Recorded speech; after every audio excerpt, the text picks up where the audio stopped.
morning, parish orphans and retrogrades. We bring you Mr. Dan Burke today, a special treat, author of this book, Spiritual Warfare and the Discernment of Spirits, outgoing president and COO of news at EWTN. It's Dave and I, the Retrogrades, bringing you a special presentation today. We're really excited to have Mr. Dan Burke on. How are you, Dan? It's great to be with you guys. I'm doing well, and thanks for having me. Thanks for coming on. We're really honored by you being here. You know, I just want to let you know, as like #1 EWTN fanboy, thank you for everything the network has done. You guys were instrumental in me coming back to the church, or really beginning to take the church seriously in the first place in my adult life. So, and I know that is a common experience to many people all over the Western world. So thank you. Well, you know, it's really owed to so many of the employees there, Mother Angelica. I mean, I've said many times that the church in America would look like Germany if it wasn't for Fulton Sheen and Mother Angelica, you know? Well, yeah, sometimes you know, we're retrogrades, a kind of traditionalist, to be sure. Sometimes we were kind of talking about this before we started rolling tape, Dan. Sometimes traditionalists can say, oh, you know, even Mother Angelica and Fulton Sheen, they had this peccadillo or that peccadillo, and they weren't trad enough. And it's like, man, these, again, I'll always defend Mother Angelica and Fulton Sheen. Mother Angelica, the patroness of EWTN. Without those two figures, I'm with you. I wasn't going to make an original point. I think you're right. The American church would look like the freaking German church. So God bless them. Yeah, amen to that. Mitch Packwood, too, I want to say. Oh, yeah. Like, between, you know, Mitch Packwood's show on EWTN, Mother Angelica's show, and, you know, honestly, Father Karapi, obviously, he is not broadcast anymore for clear reasons, but, you know, that did a great deal of good. Just hearing some of those hard truths that you weren't going to get in any other media, at least in the televised world. You know what I love, too, about Mother Angelica and all that she did? You know, a mutual friend, Taylor Marshall's book, Infiltration, she really infiltrated all the dioceses across the United States with radio, uninhibited, telling the truth, right? Right. And I think that disrupted, frankly, the plans of Bernardine and Mahoney and a lot of bad actors in the church who were really tearing the place apart. And instead of that being successful, the radio and then television really provided, I think, a powerful opposition to those forces of destruction in the church in the U.S. and I think also around the world. So yeah. I hear stories. I speak every month around the country and outside. And just like your story, you know, of the effect of EWTN, I hear it every place I go. Hey, EWTN saved my life. My favorite is a former really active homosexual who's prominent now, trying to help guys out of that life. And he talked about the pirate nun that he stumbled upon one night in his debauchery on his television, and he thought it was so funny. He watched her, you know, because it's the time when she had the eye patch, and she sucked him right into the church and saved his life, saved his soul, and you know, so God be praised for all the good work, as you've said. Are you talking about Joseph Chiambra? No, I'm a big fan of Joseph's, but his name slips my mind. You mean the pirate nun? No, the pirate, right? Well, I have to say the pirate nun is Mother Angelica, but Paul. His name is Paul, and his last name will come to me. But he was one of the first guys out who had been really active in a public way, and so anyway, Paul DeRoe, I think maybe his last name. But anyway. So you had some sort of promotion to offer our viewers and listeners, correct, yeah. Dan? Yeah. Did you want to tell them about that real quick? Because we'll forget unless we get that out there at the beginning. Yeah, I'm really trying to push folks during this Lent to do reparation for liturgical abuses by the clergy and also the laity.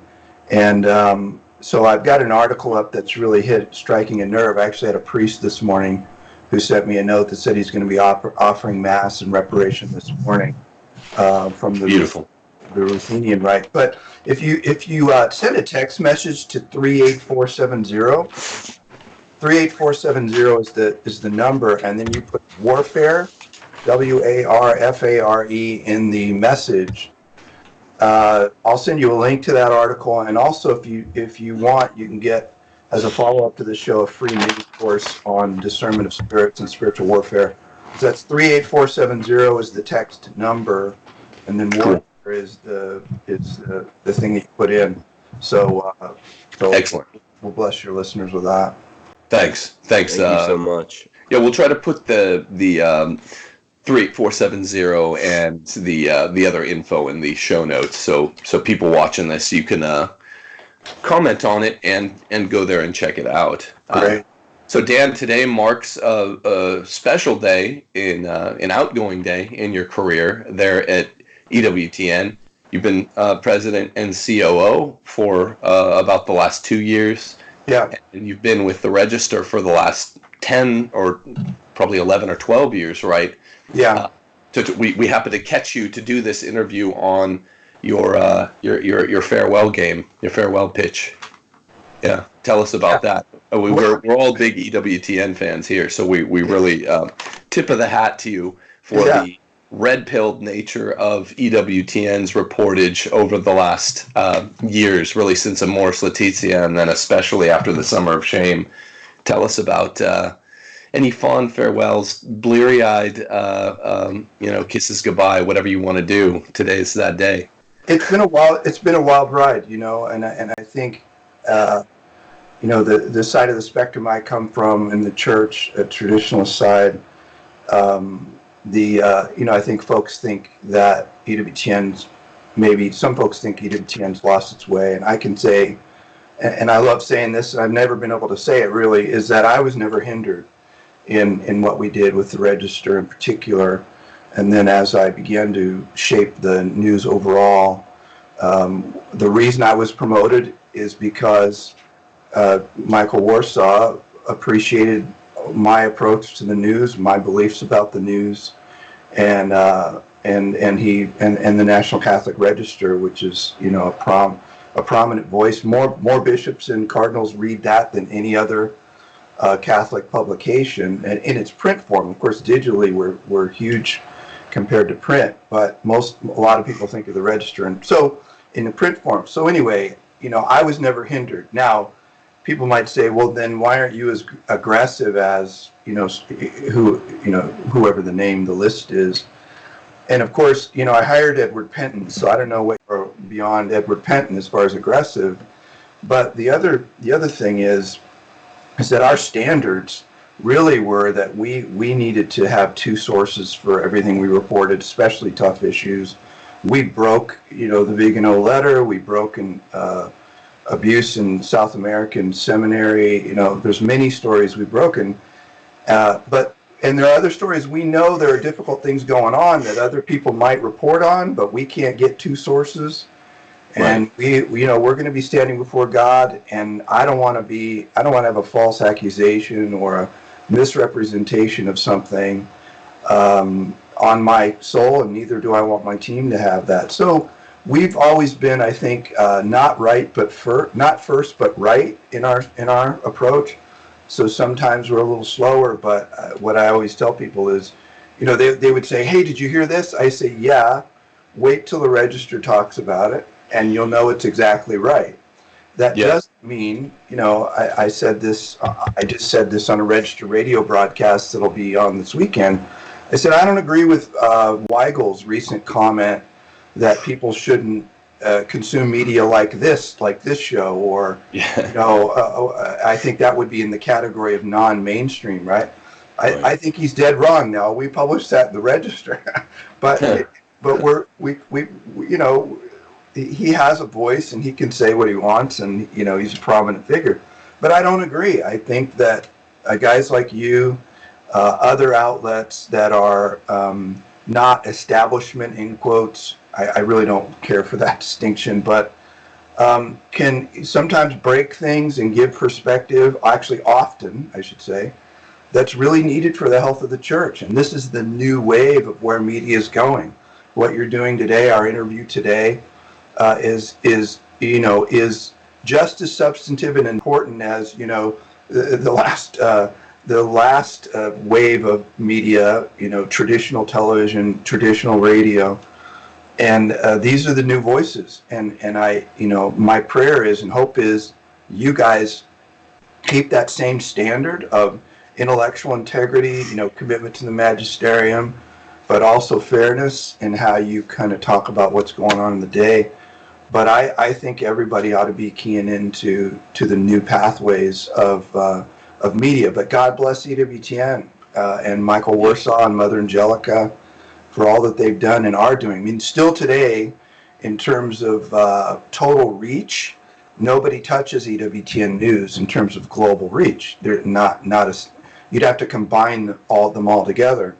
But I think Michael Warsaw's a good guy, and I think he's going to toe the line, and he's going to be on the Pope's Commission for Communications on one hand, and he's going to let him report on James Martin's insanity on the other hand, even though he's got to sit across the table from the guy a few times a year. And I think you'll continue to see that, and we can all pray for EWTN and hope that that's all true. But I have confidence in Michael Warsaw and that he'll keep the ship straight. So it's good to hear. That's truly good to hear. As a fan of EWTN, I just want to make sure. So it is on track to be this outlet and bastion of orthodoxy that it has been for so long. It's not derailing. Is there anything you can say? You just spoke to it, but anything else you can say to kind of reassure us? And I have feared for it for a long time, especially in the wake of Mother Angelica's passing. Yeah, so I don't think so. I mean, the leadership's the same. Michael Warsaw's been there forever. Doug Keck's been there forever. They both came up their Mother Angelica. Vice President of Programming is Peter Gagnon. Peter goes to daily Latin Mass. Peter's rock solid. He's a really good guy. He's faithful. So I think there's good folks. Jeanette DeMello was just here at we were just here in my chapel last night with the register team for our last time praying the Divine Mercy Chaplet together. And Jeanette's the editor-in-chief of the Register. She has been in most of my tenure, and she's rock solid. So will we be as I don't know, as fiery as some of the new guys coming up, including you guys and Taylor Marshall? I don't think so. That's not our tone. That's for you guys to do, and it's different. We need different voices. We need new voices. We need the same Orthodox voices. We need all of these things to really root out the incredible and pervasive corruption in the church. We need all of you guys, all of us together, really hammering at this until it's dead. I mean, when the Vigano Letter first came out, I called a private meeting. I won't say who was at it, but some of the bastions of orthodoxy in the last decades, we had a private meeting, and we all basically made a pact that we are not going to shut up about this until it's dead. God bless you. And we need you guys in the newer channels to have that same commitment, and I know you're there. Right. But together is how we're going to solve this. Not. And what I don't like, and I appreciate your tone today. What I don't like is cross criticism. Yeah. You can ask me about anyone, and you're not going to hear me tearing them down, because I just don't think friendly fire is helpful. I think that's probably the biggest problem on the traditionalist side. Absolutely. Fragging. We call it fragging, fragmentation grenades. You put a grenade in your senior officer's pack without him knowing, and you blow him up from behind. I mean, we're all three of us are traditionalists here, and it's a huge problem. All right, can we talk to that? It's ridiculous. Like, I mean, you are the guy that hired Edward Penton. Edward Penton is as fiery as us. He's just British and a little bit like Obi-Wan Kenobi. That's cool. We need that in the reporting. He's stayed. I don't hear too many people fragging him. Most people appreciate what he does. So God bless you for that. But yeah, can we talk about that a little bit? The fragging that goes on in the traditionalist right of the church? Yeah, you know what's funny is I think some of it's like almost like a Protestant mentality. I'm a convert, and I think that I don't remember your guys' backgrounds, but I think sometimes that slips in where, the Protestant mentality is I remember this joke, right? And nobody's going to get it, but it's two Baptists meet together, and one guy says, "Well, I'm a Reformed Baptist," and the other's a certain other kind of Baptist, and then he says, "Well, what confession?" The one guy says, "Well, I'm a 1689 confession," and the other guy says, "Infralapsarian or supralapsarian," right?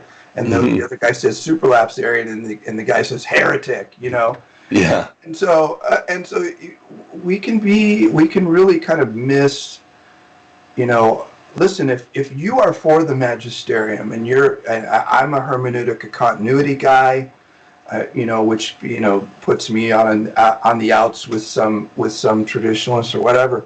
But listen, if we're all for the church and we're all saying we believe, let's agree on maybe the Catechism of the Council of Trent or whatever.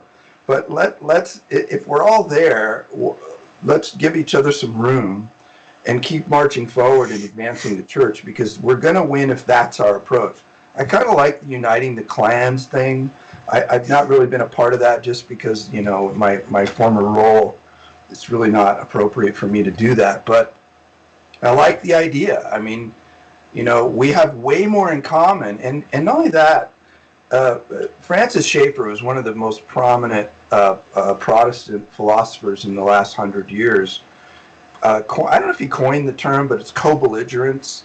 It's this idea that it's why Catholics and Protestants have come together on the abortion issue, because we need to understand who the greater enemy is, right? So with Catholics and Protestants marching together against abortion, the greater enemy is abortion, the slaughter of innocents. I think also in the traditionalist realm, we need to understand the greater enemy are guys like not guys who go to the Novus Ordo Mass or whatever. Yeah. It's guys like McCarrick. It's guys like James Martin. It's guys who are ripping apart the faithful, destroying the lives of people, either through sexual abuse or false teaching.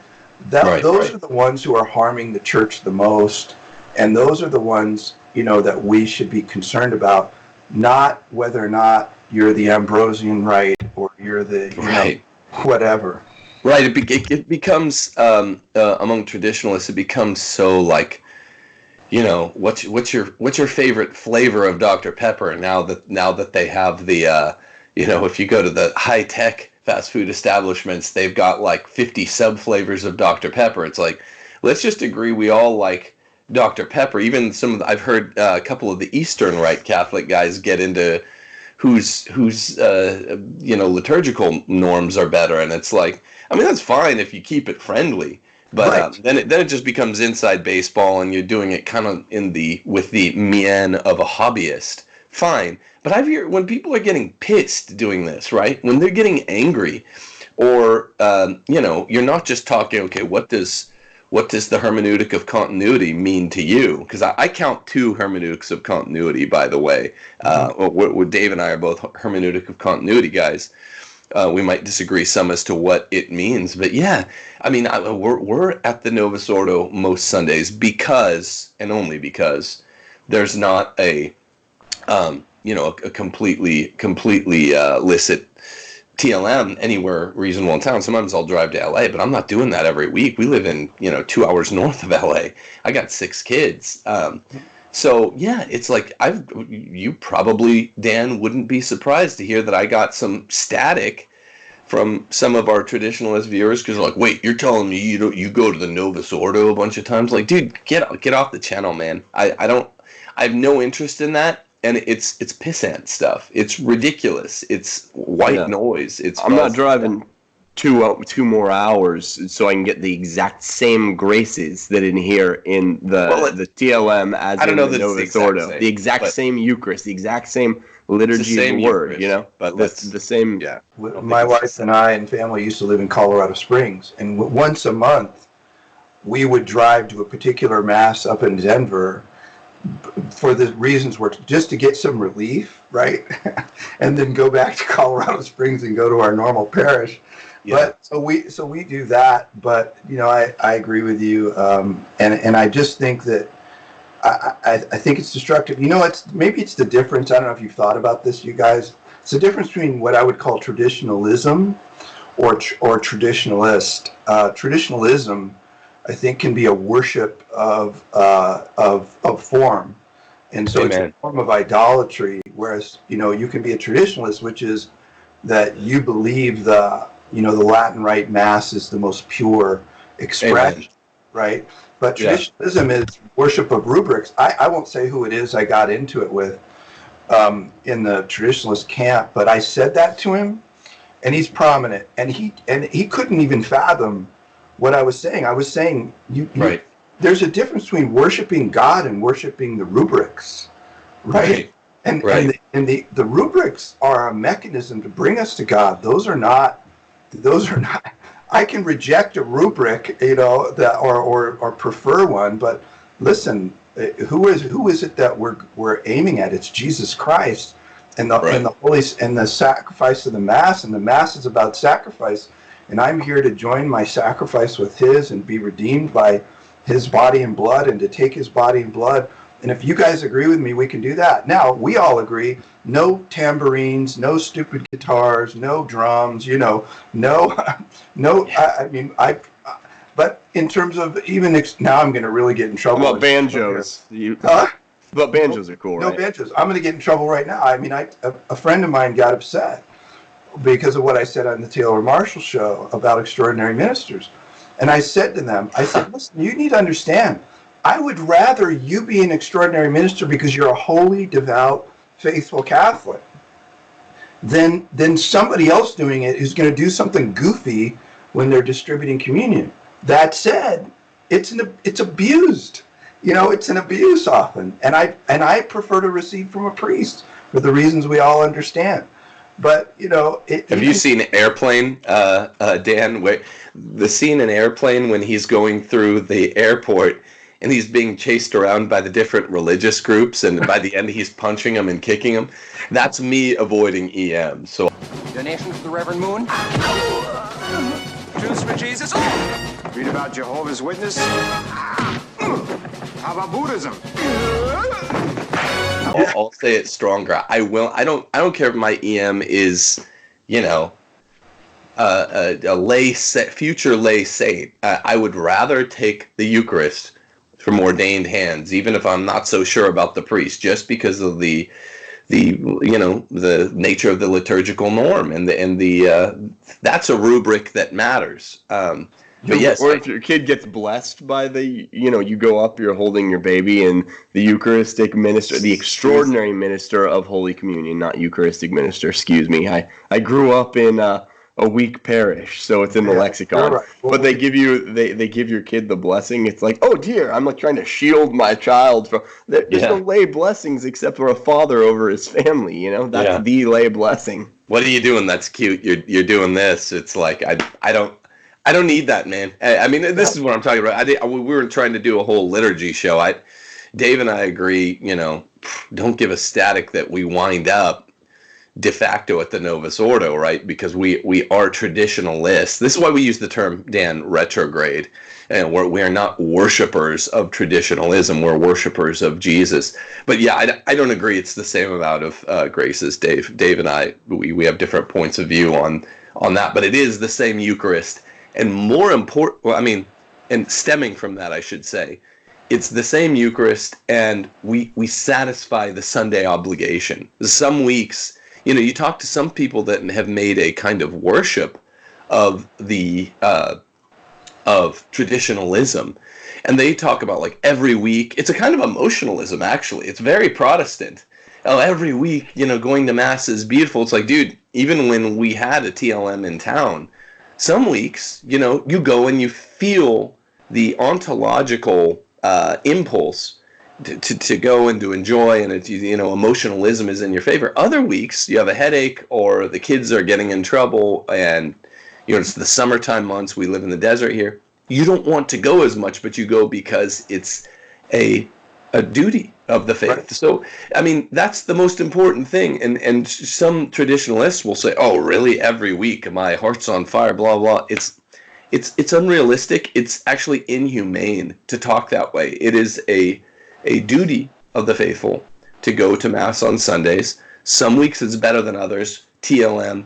It's definitely going to be one of the not great weeks 99% of the time when you're going to a Novus Ordo.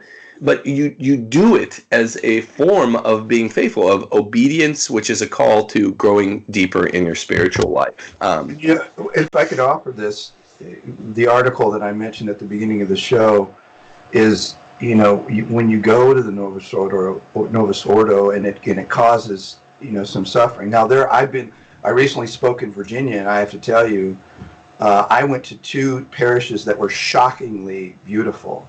The Mass in one was offered ad orientem. Everyone, both parishes, I've never experienced this before. Both parishes used the altar rail, ad orientem for the priests, and only ordained ministers were distributing Holy Communion, and they weren't even. What's interesting, in one parish, there were ordained clergy who weren't. It wasn't their time to give Mass or whatever, but they came at the distribution of communion, and they were the ones distributing communion. So, you know, there's a lot of good going on. We need to praise those guys. But if you're in a Novus Ordo that's painful, you know, I would propose that we offer reparation during that Mass, and that we kneel on the floor.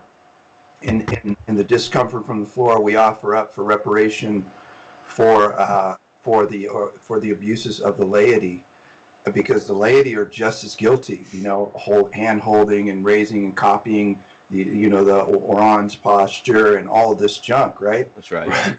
And then after receiving communion, I propose that we do the litany of the Eucharist by St. Peter Emyard, and we offer that in reparation for abuses by the clergy. And that's the article I mentioned, because listen, we can do something about it, but the most important thing we need to do, first of all, and you get this, is we need to give ourselves wholly to God in whatever situation we are in worship. And then secondarily, you know, we can pray and be holy and be a part of the change. That doesn't mean we're protesting or we're complaining or whatever, but prayer, God working through our requests, because that's His will, that's the means of grace through which He wants to change the world, can and will change the situation, and we need to believe that and live it, and we'll see a difference. And I think if we save the liturgy, I do believe you save the liturgy, you save the church, or you save the world, you know, or you heal the church.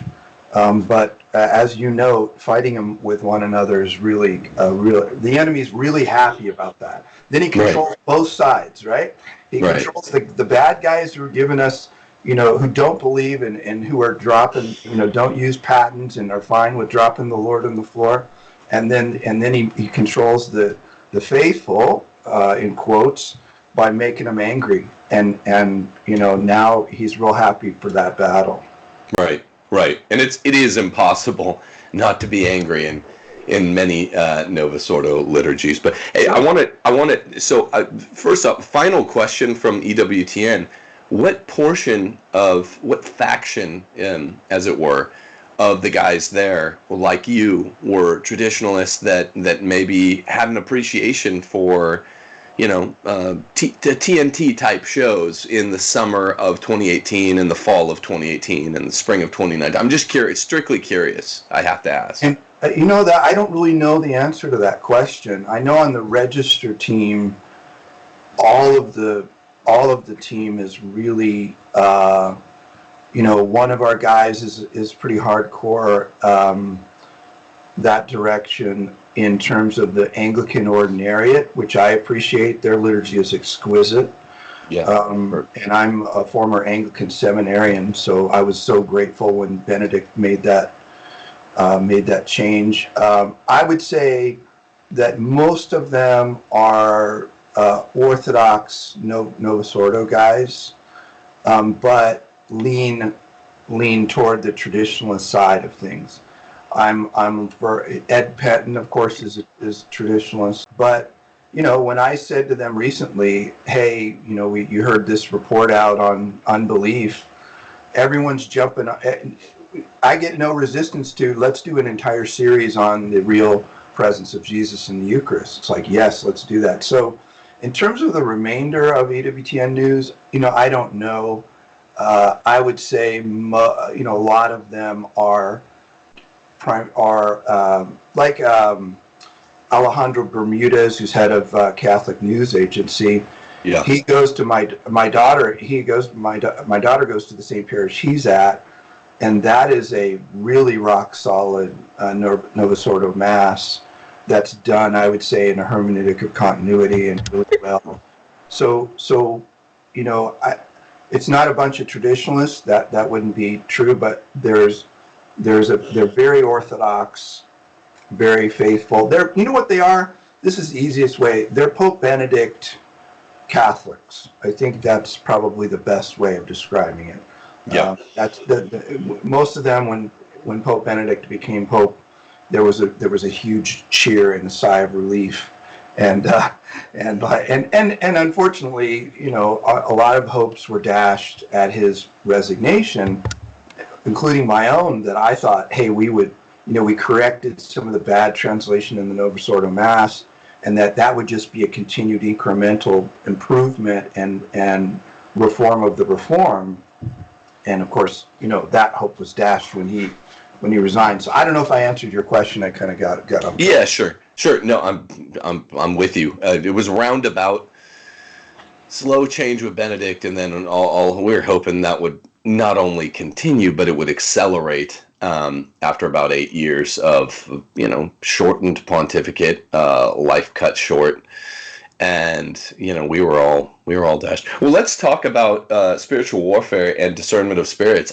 We don't do as long form a show as Taylor continues to do over on his channel. So because I run to work in the morning after this. But man, this is a really grabby couple of intro chapters. I mean, on a personal note, you give Dan two kind of motivants for writing the book in your introductory chapter. It's very deeply personal, very touching. And then the first couple chapters which follow, I'm only about a third of the way into this thing, even though it's short. Great, excellent book. People need to pick up this bad boy. It is perfect for the time. Can you tell us about those two personal motivants you talk about, deeply personal motivants from the beginning? Well, one is I experienced abuse as a child, and both spiritual, emotional, and some physical, and really it wrecked me. And I was when I was about 20 years old, I had a gun, and the rational conclusion I had come to at that time in my life was that I was in so much emotional pain. Even though I had left home, I thought I might escape the pain when I left home, and you can't. When you experience abuse, it never. Well, I shouldn't say it never leaves you, because it has, but it doesn't leave you until you find Christ and really come to this full cleansing of the heart and mind and healing that He brings. So what I wanted to do was reveal to folks, hey, you can be free. Jesus said, "My peace I leave you, my peace I give you, not as the world gives." Do you have that? Are you living in anxiety, anger, frustration, all this disruptive, dysfunctional junk in you?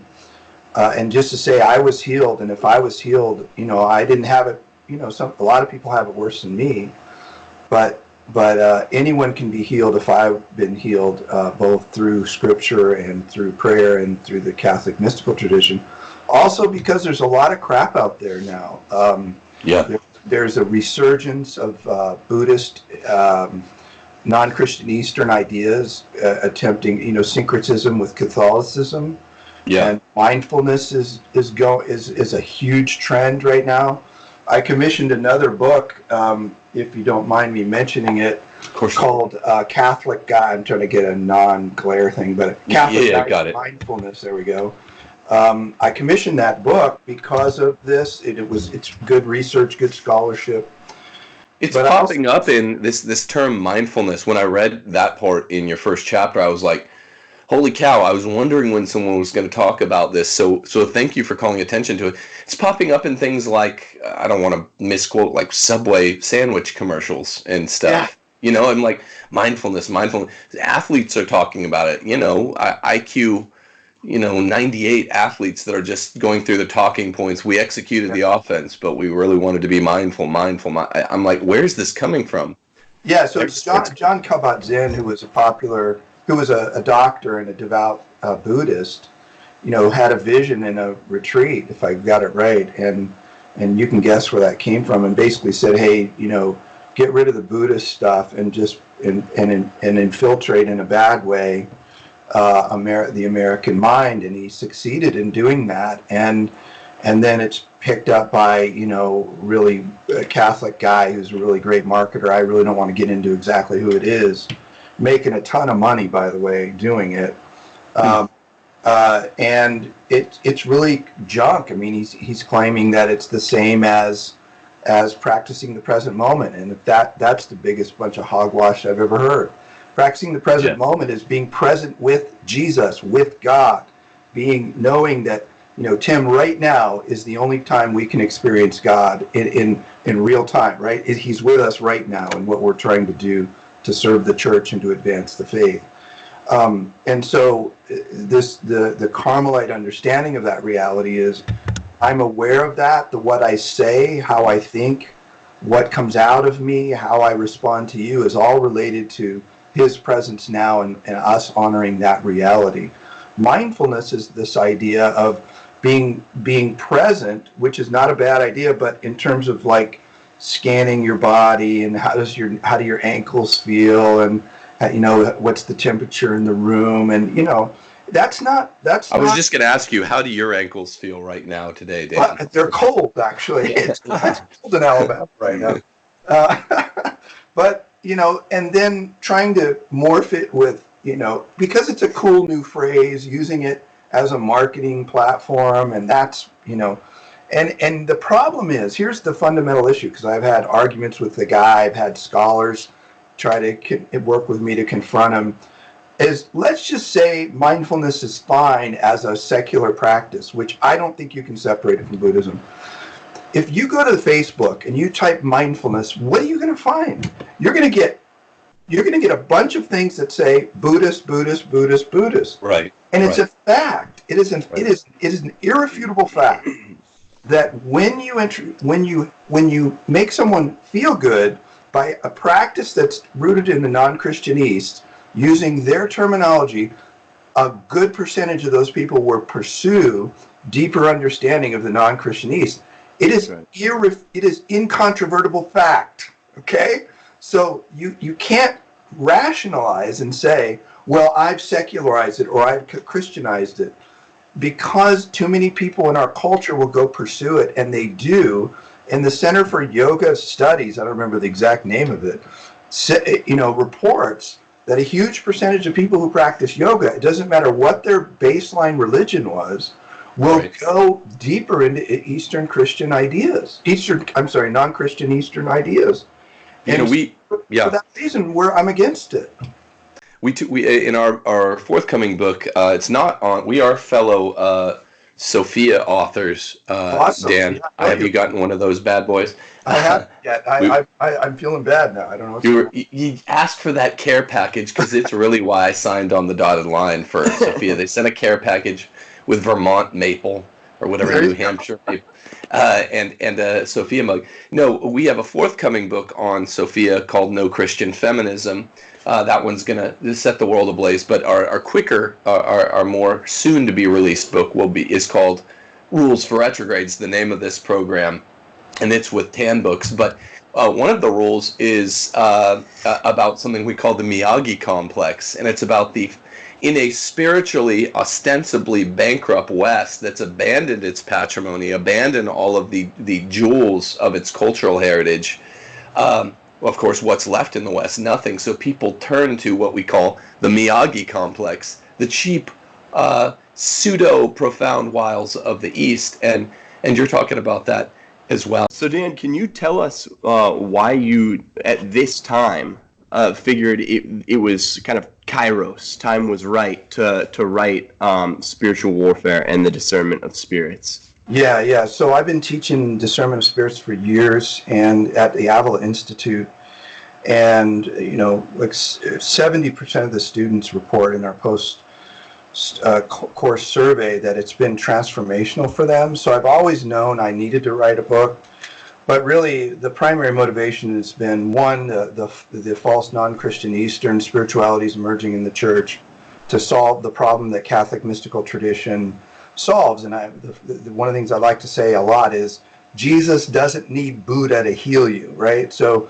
that was one motivation. And the second is that we're in really dark times, and people need to understand how to find the peace that Jesus promised them.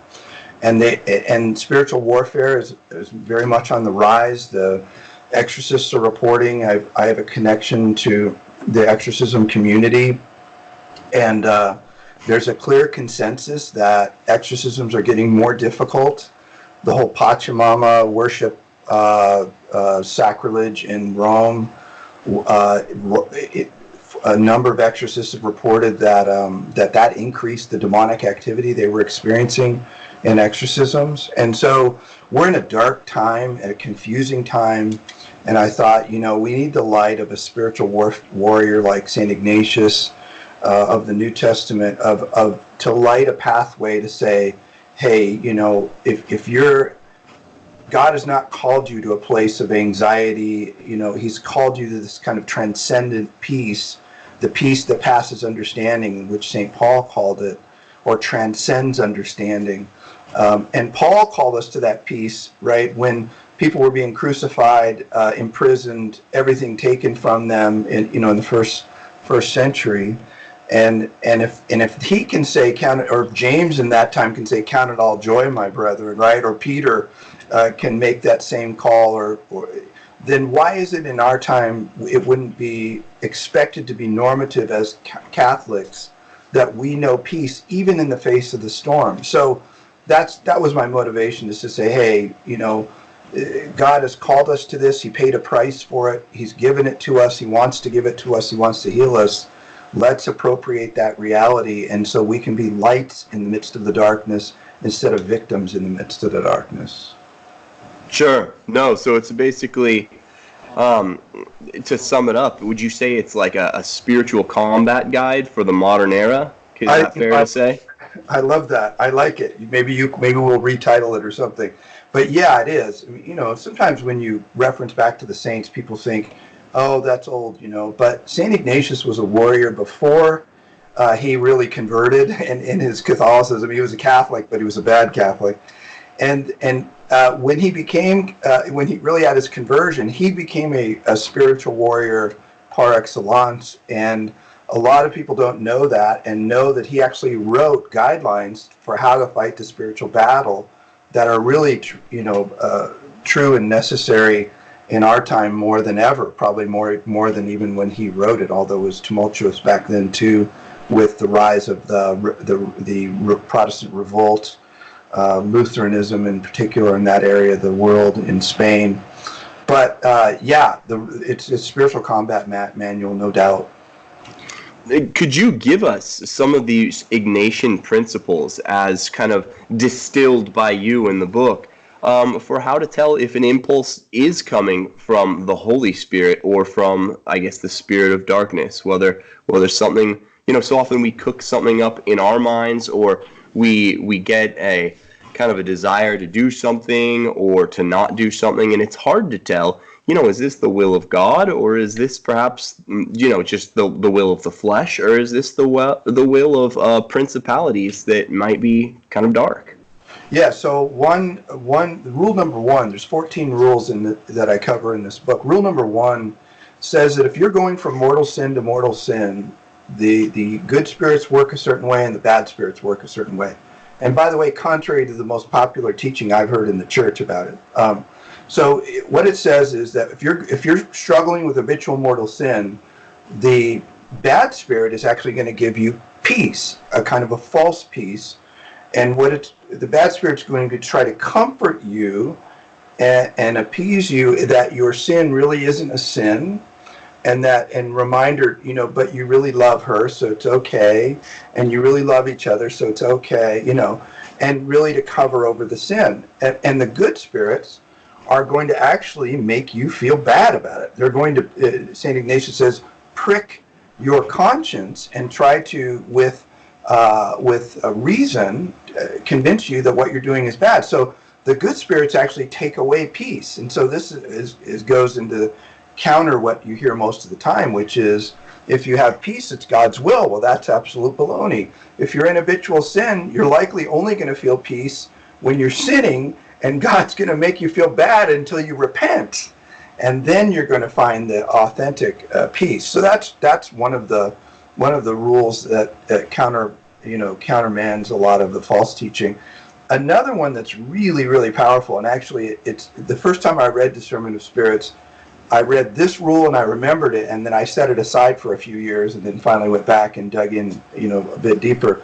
But rule number 5 is really a life changer. And basically what it is St. Ignatius says, if you make a commitment in consolation, and then you enter into desolation, which is this area of feeling oppressed and negative and whatever, you never change that commitment you made until you come back out of desolation. So I'll give you an example. So I do speaking events all around the United States and outside, and I talk a lot about prayer. And so let's say a guy goes to an event and he decides, hey, I'm going to begin to do 15 minutes of daily mental prayer. Well, and he's all excited about it. So he's in consolation, right? Then he wakes up the next morning, and what happens? His body says, hey, dude, it's cold outside. You're a good man. You don't need this prayer stuff. It's you're fine. And the devil says, yeah, you're fine. Go back to sleep. And by the way, you don't feel that good, do you? And, it begin to press on you, right? Well, rule number 5 says you never give in that moment. Even let's say you made the wrong commitment while you're in consolation. Because the enemy's voice is too loud when you're in desolation, and God's voice is too faint and too weak. The enemy's voice is too strong with you. God's not weak, but his influence related to what he's allowing to happen. So then you wait till you come back to consolation to make a change, if you're going to make one, or you just fight through and keep with the commitments that you made. So that's rule number 5. Father Gallagher, who's really one of the best writers on this subject, it says that when Galadriel gave Frodo a little vial of light, she said, this is the light that you use when all other lights go out. Rule number 5 is, when things get dark, don't change the commitments you made when you were in consolation. That's another really powerful reflection on the rules. Sure. No, that's great. Thank you.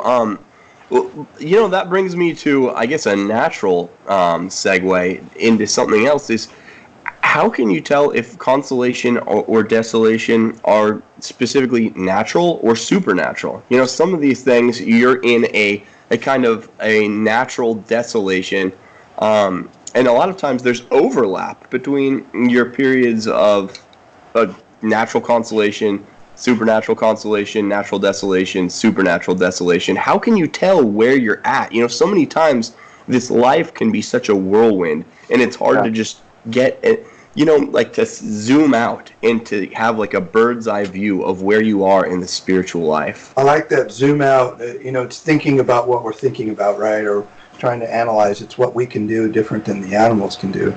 Right, and because it's difficult, right? Especially to know with accuracy, because so much hinges on, an accurate self-assessment in the spiritual life, that if you're not accurately self-assessing, then you're going to possibly make a wrong decision. So it's like, man, it's great that you're coming up with kind of firm guidelines for this stuff. Yeah, so that's why I talk about foundations for discernment in the book, about Eucharist, frequent reception of the Eucharist, frequent confession, daily mental prayer, because the answer isn't, there's no like easy black and white answer for you. The beginning, if you read Saint Teresa of Avila's Interior Castle, the first movements of the soul that really is digging in is daily mental prayer and reflection, I use the examine as the reflection part.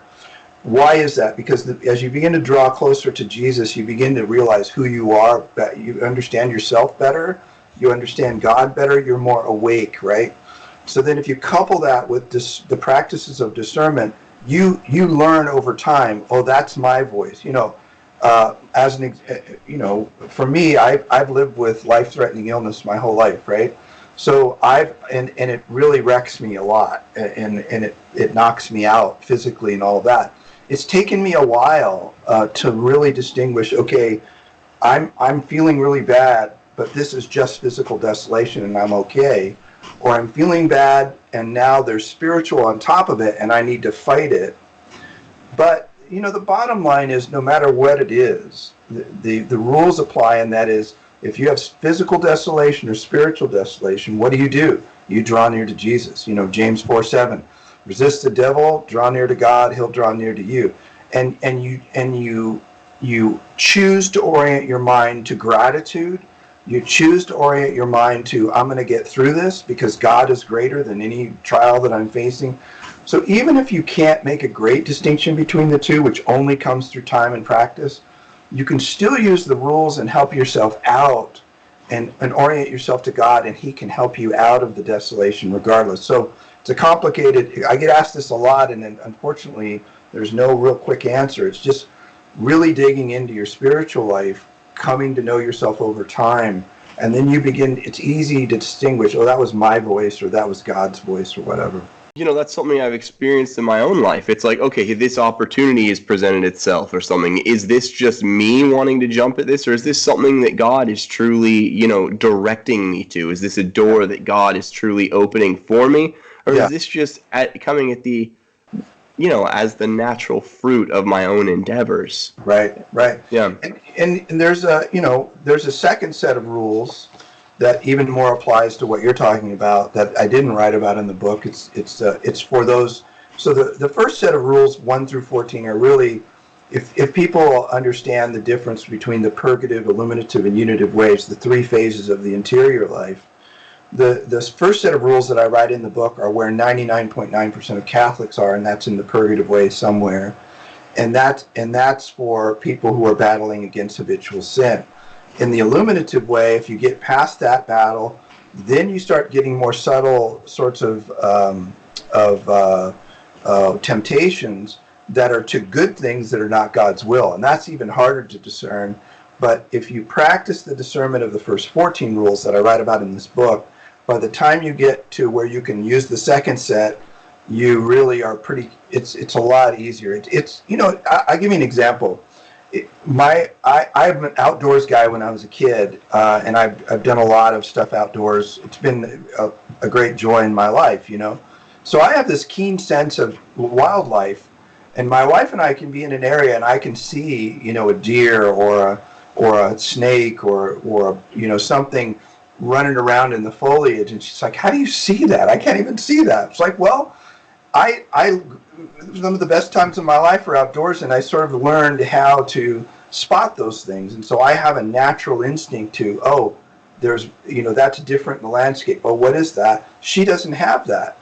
It's the same thing with discernment of spirits. Over time, you gain the ability to see what maybe somebody else couldn't see, or you couldn't see 10 years ago or 5 years ago, because you're practicing daily of, being awake to what's happening in your life, listening. And then what's beautiful about it is that you really are much better able to hear and follow the voice of God when things happen, like you've said, where, hey, I get a couple of good options. Which one do I choose? And you go, well, I know myself. I know how God works with me. This is the one that God desires for me, and you can move forward in confidence. Right. No, thank you. That's good stuff, and this is just things that have practical ramifications every day in everyday life. So it's a beautiful bit of wisdom. Let me ask you a final thing. When you do feel that you might be kind of under attack or oppressed by the devil, or that he's kind of coming at you with his wiles and his snares, how can you figure out if that truly is the devil? How can you figure out, is this something that is natural in origin, supernatural in origin? And then, how do you deal with the aggression and threats of the devil, as you title it in rule number 12? Yeah, I think, if you look at the St. Ignatius' definition of desolation, which is rule number 4, he says, desolation is darkness of soul, disturbance in it, movement to low and earthly things. That's going to be to your lower nature, to any of the 7 deadly sins, lust, anger, wrath, avarice, whatever. He goes on, disquiet from various agitations and temptations, moving to a lack of confidence, hopelessness, finding oneself totally slothful, tepid, sad, and separated from God. If you feel any of those things, that's an attack. I mean, there's no reason to even parse it out as to whether it's physical or not. That's an attack from the enemy, and what you do is you become aware of those thoughts, and this is what I teach in the book, or reveal what St. Ignatius teaches. You become aware of them, and then you begin to fight against them according to the rules. And one of the rules is you resist. And one of the ways you can do that is say, in Jesus' name, I resist this idea that I can't be a priest, or I can't be a seminarian. I reject this idea that I can't pray. I reject this idea that I can't teach this RCIA class. In Jesus' name, I know he will give me the strength to do what he's calling me to do. You can pray the St. Michael the Archangel prayer. You can pray the Divine Mercy Chaplet or the Rosary. Those are all great spiritual warfare practices. And get yourself back out of that desolation. Stick to the commitments you made, where God's calling you to do good and holy things, and you'll discover that it's a very powerful way to fight the enemy. And when you do make this invocation of Jesus' name, when you do commit yourself to the righteous path, the path of God, is that some kind of, are you going to get a feeling of instantaneous kind of relief from this oppression? Or is it going to be kind of, you're going to have to slog through the feelings from the enemy? It's a great question. It really depends. I can tell you about 1,000 times I've had an instant lifting of the oppression, and about maybe 100 times I've had days, weeks, or I've had to call a holy person, which is another one of the rules that he mentions in rule number 13. When the devil likes to work in secret, you need to call a spiritual or holy person in order to put the lights on and scare him away. So sometimes, most of the time in my experience, it lifts immediately when you understand what's going on and you fight the way you need to fight.